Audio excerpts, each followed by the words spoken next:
Ever walk out to your Honda HR-V, turn the key and nothing happens? You're not alone. Let's find out what's going on. First, let's check the basics. Is your battery dead? If your lights are dim or the engine clicks but doesn't turn over, the battery is likely the issue. Try jump-starting your car. If it starts, you may need a new battery soon.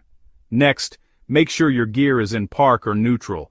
Sometimes the car won't start if it thinks it's in gear.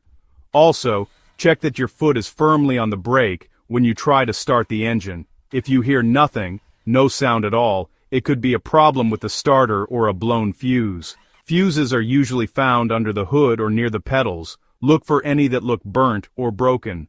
Don't forget to check your key fob battery if you have a push-button start. A weak key fob can stop the car from recognizing your key. Still stuck? It might be time to call a mechanic. Issues with the fuel system or ignition may need professional help. Remember, most of the time, it's just a simple fix.